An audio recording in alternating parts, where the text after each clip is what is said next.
Boa noite, gente boa da Band News. Economia criativa. Eu confesso que só soube desse tema quando almoçava com a Ana Carla Fonseca Reis num dos restaurantes desconhecidos em São Paulo, que é a preferência dela.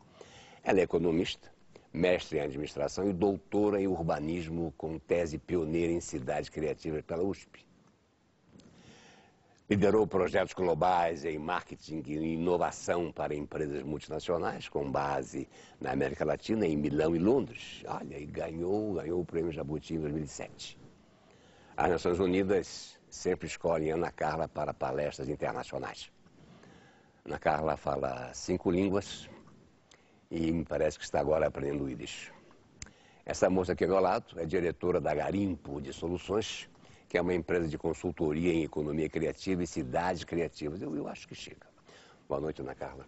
Boa noite, Salomão. Eu não exagerei nada. Mas isso é uma coisa, eu falei em cidade criativa e em economia criativa. O que é uma cidade criativa? Pois é, a gente fez um estudo com 18 autores de 13 países pela Garimpo para entender justamente quais eram as características fundamentais de uma cidade que se pretende criativa. Porque não é um termo bem entendido dentro do mundo hoje como cidades criativas. Há visões muito heterogêneas.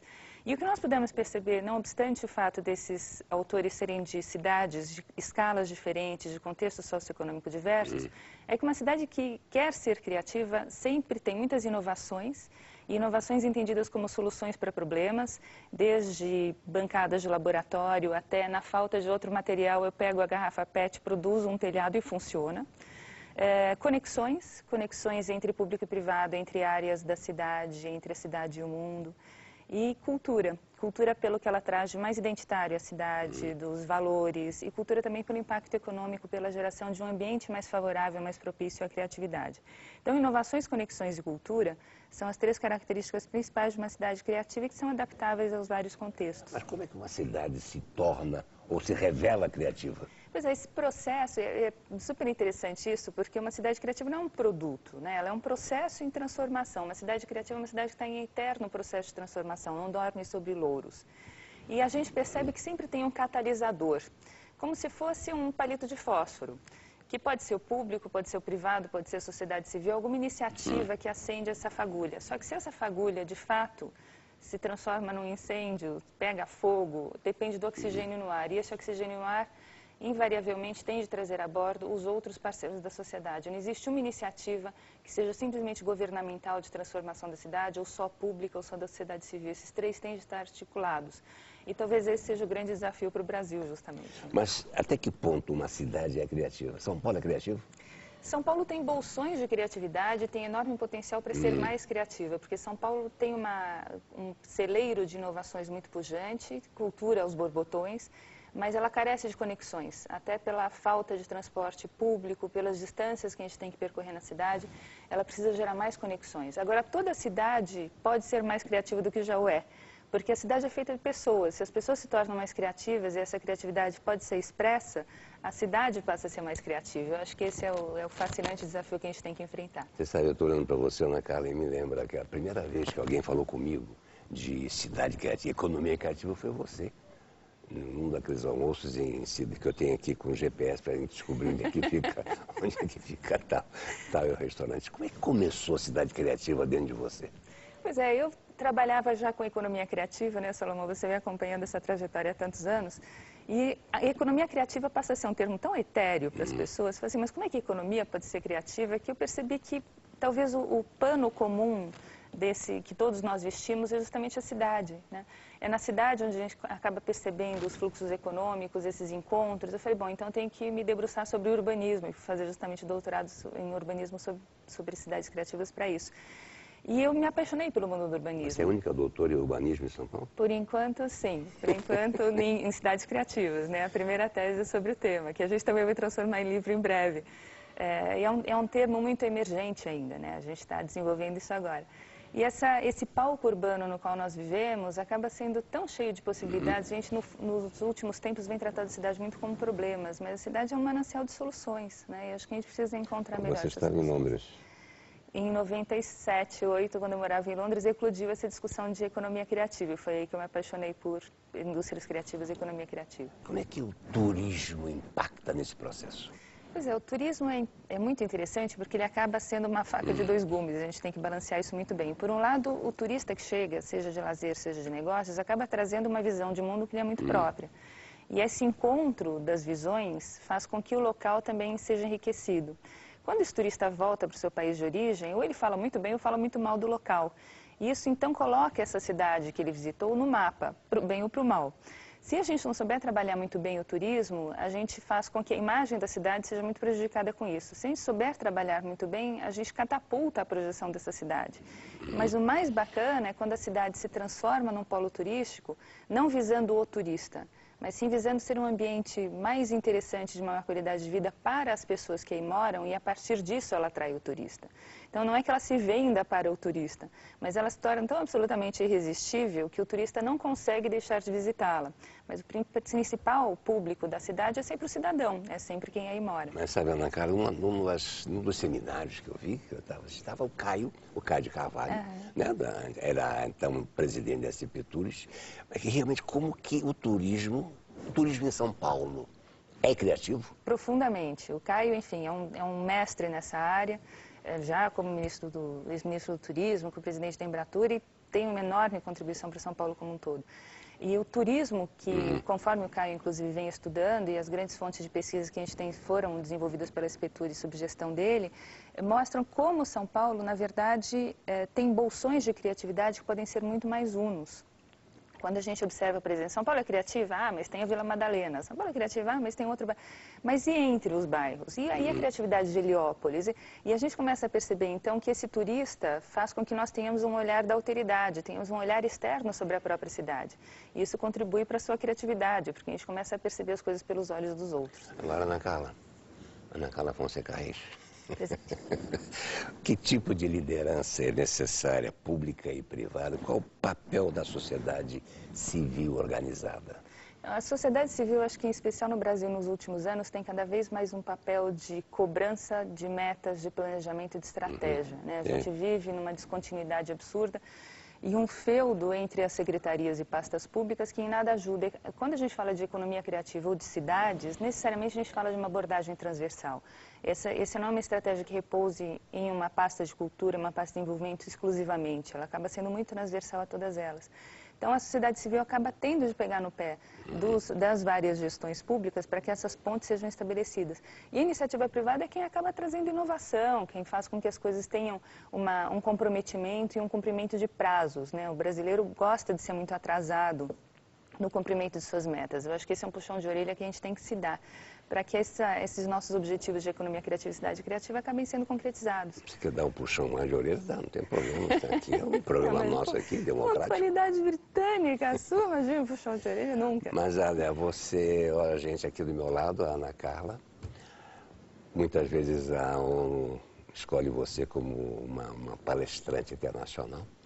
Eu sei que uma vez você estava em Ruanda, na África, há uma discussão lá em que língua você vai falar. Você disse assim, mas em que língua vocês querem que eu fale? A moça fala o inglês, francês, o italiano e o espanhol. Mas como que a ONU pegou você?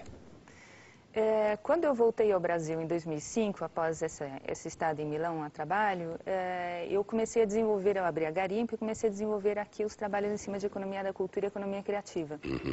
E travei contato em um dos seminários com uma pessoa maravilhosa chamada Edna dos Santos Dizenberg, que chefia o Departamento de Indústrias Criativas da UNCTAD em Genebra. A Edna foi chefe de gabinete do embaixador Recupero e fez com que essa discussão também fosse levada ao resto do mundo. E nós nos conhecemos e acabamos começando a trabalhar juntos e foi um enorme prazer. Mas depois do inglês, francês, italiano e espanhol, você vai aprender o Yiddish? Ah, com certeza, imagina. A próxima entrevista, inclusive... Olha, eu guardei aqui, mas eu escrevi aqui para você uma pergunta assim que eu imaginei. Ele é tão um pouco complexa que eu resolvi botar num papel. Assim, a economia criativa pode ser vista como um desdobramento da economia do conhecimento. Ela também bebe das fontes da economia da experiência. O sucesso de cidades como Londres, Barcelona e São Francisco tem como base um grande processo de transformação contínua. Como é que o Brasil entra nesse contexto? Bom, o Brasil acaba... Você suspirou por quê? O Brasil é muito grande, né? O Brasil é muito complexo, como você dizia. E a gente tem cidades, e por isso eu gosto de trabalhar cidades, né? As cidades acabam sendo grandes ícones de transformação, inclusive de inspiração às outras. E nessa riqueza toda que o Brasil apresenta, inclusive de heterogeneidade urbana, a gente percebe que algumas cidades estão despontando com mais clareza para esse debate de cidades criativas, como é o caso de São Paulo, é o caso do Rio, é o caso de pequenas cidades como Paraty, como Paulínia, como Guaramiranga, no Ceará. E essas cidades acabam passando por um processo de transformação que, de novo, é encetado por algum agente dessa sociedade, seja público, privado, seja sociedade civil, e vira um exemplo para outras cidades. O governo federal, enfim, tem uma série de ambições de desenvolver esse tema no Brasil. Acho que a conscientização é o primeiro passo para isso, mas enquanto isso, acho que cada uma das cidades e cada habitante da sua cidade deve despertar esse olhar e deve promover essa bandeira, que é uma busca de singularidades, né? Aí a afinação entre cidades criativas e economia criativa também se dá por aí. Quais são as potencialidades, quais são as singularidades, o que é diferencial? Economia criativa, como você bem mencionava, Salomão, acaba sendo uma fusão da economia do conhecimento, da economia da cultura, da economia da experiência. Então, a gente precisa buscar o que essa economia, o que essa cidade tem de mais singulares, porque não há nada menos criativo do que a cópia. E a gente costuma olhar muito para fora, não para se inspirar, mas para copiar o que lá fora dá certo. Isso não funciona. Ana Carla, vamos falar em potencialidade. Queria fazer uma comparação da potencialidade e criatividade entre Rio e São Paulo. Pois é, eu acho que são duas cidades com perfis muito distintos, né? E isso é ótimo, porque durante um tempo, eu acho que o Rio e São Paulo viveram uma briga, né? De egos, inclusive. E hoje parece que a gente começa a perceber que essas cidades podem ser complementares nas suas potencialidades, nas suas entregas. O Rio é uma cidade voltada muito para fora, o São Paulo é uma cidade que durante muito tempo foi voltada para dentro, agora também se volta para fora. O Rio tem uma beleza natural, um link, uma união com a história do Brasil claramente muito explícitos. São Paulo é a capital do entretenimento, é a capital financeira, a capital dos negócios. Eu acho que essas duas posturas finalmente são muito complementares. Se a gente pegar esse eixo Rio-São Paulo e as cidades que ali inclusive se distribuem, a gente tem um manancial de criatividade, de complementaridade muito lindo. Então a gente tem que fazer com que essa abordagem seja conjunta. Você não sente que o tema cidade criativa está empolgando? Ah, profundamente, claro. O que eu acho que é gostoso... Onde é o próximo seminário? O próximo seminário vai ser em abril, vai ser no SESI, São Paulo, e nós vamos trazer dias 17 e 18 de abril 14 palestrantes de fora e moderadores do naipe de Graça Cabral, do Caio, Luiz de Carvalho, da Fernanda Feitosa, enfim, que vão nos ajudar a buscar o máximo dessas experiências, discutindo inclusive com dois grandes ícones do mundo, que são Charles Landry e John Hawkins, britânicos, dando a pauta para 6 discussões setoriais. A ideia é que a gente cada vez mais aproxime os negócios, a cultura e a criatividade no seio urbano. Em que língua você vai falar? Ainda não será isso. Vem aí, Ana Carla, vem aí a Copa do Mundo, vem aí as Olimpíadas. Como aproveitar esses 2 extraordinários eventos dentro de um país onde a credibilidade não é levada muito a sério? Pois é, que pauta premente, né, Salomão? Eu acho que a primeira questão é a gente começar a entender como esses eventos podem servir à cidade, não o contrário, né? Por enquanto a gente ainda parece que está leiloando a cidade para que esses eventos deem certo. E a gente precisa começar a perceber o que vai acontecer com a cidade depois desses eventos. Qual será o legado? Porque a cidade continua, né? A conta desses eventos também vai continuar. E eu acho que justamente a gente começar a ter mais transparência nesses processos e exigir que essa transparência ocorra, talvez seja o primeiro passo, né? A gente ainda não sabe, não tem acesso ao contrato com a FIFA, a gente não sabe quais são as restrições, as escolhas que estão sendo tomadas. Eu acho que aí, de novo, a sociedade civil tem que ser muito presente. Há uma ajuda do governo com relação a isso? O governo se sente sensibilizado com esse processo? De cidades criativas? Tema? O governo federal criou, ano passado, uma Secretaria de Economia Criativa, que repousa no Ministério da Cultura. Essa criação, em termos institucionais, foi muito importante, porque acaba dando uma chancela federal, claramente, a esse tema, mas eu acho que também há uma ação em alguns estados, como é o caso do Rio, como é o caso de São Paulo, como é o caso, inclusive, de Pernambuco, que vem fazendo com que esse debate seja mais visível no dia a dia, seja mais presente, em termos de organização de seminários, de debates, de articulações entre as várias pastas. Então, eu vejo, você sabe, né, como você, eu sou um otimista incurável, a gente, apesar de, não é? A gente vai levando essa pauta adiante e, como você bem mencionou, eu acho que é um tema que está cada vez mais presente, cada vez mais instigante, e está podendo participar do seu programa para levar essas discussões adiante. Ana Carla, para concluir e fechar o papo, mais cedo, já que você pretende ler ainda hoje mais 2 livros de filosofia. A economia criativa pode reinventar o futuro? Eu acho que se a gente perceber que a economia criativa é um novo olhar sobre o futuro, esse novo olhar está nas nossas mãos, né? Ela pode sim, se a gente souber aproveitá-la. A economia criativa passou a ser considerada um pouco uma panaceia, e isso traz um risco embutido, né? Porque se ela é tudo, ela passa a ser nada. Se a gente entender que a economia criativa é uma busca do diferencial, da criatividade, da valorização dos intangíveis, portanto das ideias, isso invariavelmente para se concretizar exige que a gente faça investimento em educação e em ciência e tecnologia. A gente precisa de acesso a informações e precisa saber trabalhar essas informações. Eu acho que já por isso a economia criativa traz um grande alento para que a gente comece a pensar o futuro de uma forma mais otimista e faça com que ele se torne um futuro diferente do presente. Você sabe que eu acho que tem a sensação perfeita que hoje a economia criativa foi celebrada na televisão. Ah, eu não tenho dúvida nenhuma. Obrigado. Muito bom estar aqui, Salomão. Obrigada. Confesso a vocês que tenho boa intimidade com jornais. Sempre às 7 da manhã, preparo meu café, sento na poltrona preferida e durante 1 hora, um pouco mais, dirigindo 3 jornais, o Estado, a Folha e o Globo. Eu gosto de abri-los aos poucos, como no jogo de pôquer, onde você vai filando as cartas que chegam, sei onde estão os assuntos que quero, separo as manchetes trágicas das emocionais e cômicas e me concentro em descobrir temas para os nossos papos. Eu vou resumir o noticiário deste fim de semana. A tragédia dos zumbis da Cracolândia. 60 reservatórios d'água estão abandonados desde 2008 em Petrolina, Pernambuco. Ninguém foi até hoje punido. Lula manda PT avaliar a proposta de aliança com Kassab. Ex-senador é preso do Amapá por fazer obra ilegal. Polícia multa menino de 6 anos por conduzir seu velocípede sem licença. Não foi aqui, foi no México. O governo fala da hipótese de Guido Mantega deixar o cargo para cuidar da mulher que descobriu um câncer. Obama manda recado curto e grosso para Ahmadinejad, que pensou bloquear o Estreito de Hormuz. Pode vir quente que eu estou fervendo. Grécia fica mais próxima do calote. Lobby de juízes impediu que o Conselho Nacional de Justiça pusesse fim à farra das verbas milionárias. Titanic no Mediterrâneo com naufrágio um navio de luxo. Passagens aéreas vão pressionar a inflação nos próximos meses. Preços de cinema em São Paulo são dos maiores do mundo. E sai de circulação o tema quem não deve, não tema, não teme. E entra em seu lugar que ainda não deve, teme começar a dever. O custo de vida no Brasil já é mais alto que nos Estados Unidos. Caso Celso Daniel faz 10 anos sem solução. Filho de ministro destina verba a aliados.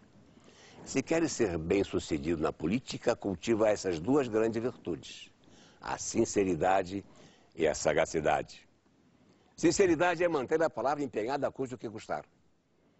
Sagacidade é nunca empenhar a palavra custe o que custar. O pré-carnaval do Rio de Janeiro terá uma festa diferente este ano. É o baile do Pega Ladrão, marcado para quinta-feira, onde os políticos envolvidos em suspeitas de corrupção serão homenageados com o troféu Algemas de Ouro. Para eleger quem seria o político mais impune do Brasil, foi criada uma pesquisa no Facebook e sugeridos 9 nomes, além dos 6 ministros demitidos por denúncias de irregularidades, completam a lista conforme informa o Estadão, o presidente do Senado, José Sarney, o ex-ministro José Dirceu e a deputada Jaqueline Roriz. Bom, já que embarquei nesse trem, devo dizer que a notícia é bem mais importante que o rompimento das próteses de silicone. Foi a notícia de que a Secretaria-Geral da Mesa Diretora do Senado Federal determinou uma desratização e uma detetização completa nos gabinetes da Casa. Uma funcionária foi mordida por um rato, o que mobilizou um batalhão de servidores com máscaras e bombas de veneno que pulverizaram salas e arquivos.